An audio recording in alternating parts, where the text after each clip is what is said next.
Welcome.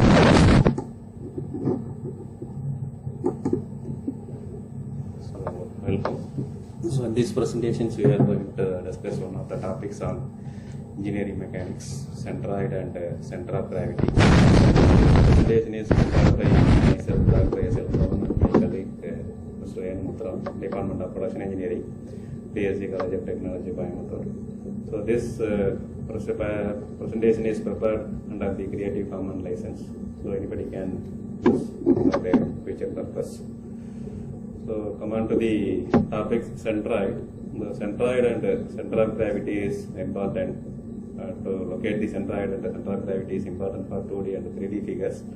To maintain the stability of the object with the minimal energy and stress requirements. So the topics we will cover in this. So the centroid is defined as the geometric center of the body, or the point at which the total area of the plane figure is assumed to be concentrated, irrespective of the position of the plane figure. So as far as the centroid is concerned, the only surface or lamina is considered. It doesn't have thickness, so no volume can be considered. So the centroid is the point where you could suspend the body with a string, and the body would not have a tendency to rotate, to make the non-rotatable movements. So the symbol used for indicating the centroid into the figure is this circle with half shaded with the black and white. So the example for the centroidal figure is rectangle, triangle, square, semicircle, quadrilateral, etc. and all those things. So the real life application of the centroid is a lot of construction and engineering applications to design the things or structural with the minimal stress and energy to stabilize the components. So this concept is very important as far as the static is concerned. So similarly in stress analysis and deflection analysis of the beam, the location of the centroid is very important. So the centroid for axisymmetric component and symmetric components, so the centroid point will be always located on the axis. So for example, if you look at the rectangular plane or a circular plane, so the centroid will be always located on the axis. So the non-symmetrical objects like triangle or other things, so the centroid will be located somewhat away from the axis. So the location of the centroid will be median of these three sides. So the total height of the triangle will be taken as h. So the centroid will be located from the base at a height of h by 3. So these are all the common plane figures generally used to locate find out the distance of the centroid from with respect to x-axis and y-axis. So square, rectangle, triangle, right angle triangle, circle, and all those things. What is the center distance from the x-axis and y-axis has been listed. So similarly, the area is calculated in this table. So this shows the other geometry like semicircle, quadrant, ellipse, all those things. So to find the centroid of the area segments, so the volume is less, or when the density is constant and the body have a small thickness t, the body can be modeled as a surface area. So if you find out the mass of the element, so the dm small element, rho d into dA. So if rho and t is constant over the entire area, so the center of the mass will become a centroid of area. So this can be written in the equation from x bar is equal to integral x dA divided by dA, and similarly y bar is equal to integral y into dA by the overall area. So to calculate the centroid of the simple figures, so this is the irregular elements having the total area of capital A, and it has been the centroid will be located at somewhere at the distance of x bar from the y-axis and y bar from the x-axis. So this area of the element is divided into many infinitesimal areas. So each area is defined as A1, A2, A3. So the corresponding centroidal distance with respect to x-axis and y-axis is mentioned here, x1, x2, similarly y1, y2, like that.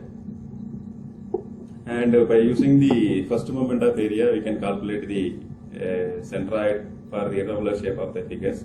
So if you use the first moment of inertia, so the A is the total area of the, with respect to y-axis, the coordinate of the centroid of the surface area about any axis can be calculated using the equations.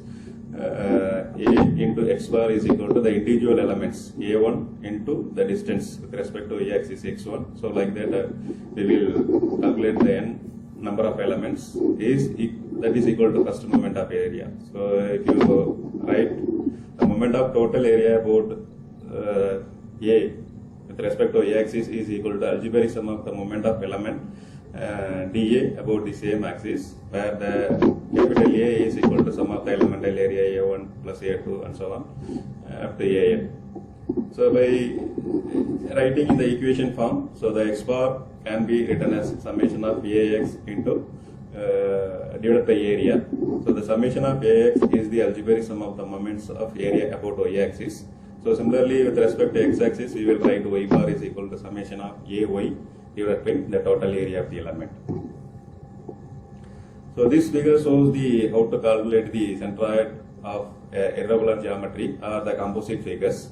So for the area it doesn't have symmetry, the location of the centroid can be calculated by dividing the area up to into simple geometrical shapes. So the location of the centroid has the coordinate of x and y. So the composite figures can be divided into many regular shapes like a triangle and a square. As far as this figure is concerned, two right angle triangle and one square as we can divide into like that. So the area with respect to the regular geometry is A1, A2, A3. And if you find out the distance with respect to x-axis and y-axis, the corresponding distance is mentioned in this figure, like x1 bar, y1 bar and x2 bar, y2 bar, like that. So to calculate the total centroid of the composite figures, so that can be calculated by using these equations. Y bar is equal to summation of ai into yi bar divided by summation of total area, and x bar is equal to summation of ai into x bar I divided by summation of ai. So that can be expanded in the equation form like this to calculate the overall centroid with respect to x-axis and y-axis. So the difference between the centroidal axis and the referential axis. Referential axis, the location of the centroid is always measured with respect to some reference axis. Generally, two axes are used for the centroid for the plane figures. The horizontal reference axis y-axis is taken at the bottom of the figures, and the vertical reference axis is taken as left side of the figure. So depending upon the user, so it can be fixed as the top edge of the object or right edge of the object also we can fix. But the centroidal axis, which is passing through the centroid of the figures, is called centroidal axis. The horizontal and the vertical axis passing through this G or XX and XY axis respectively.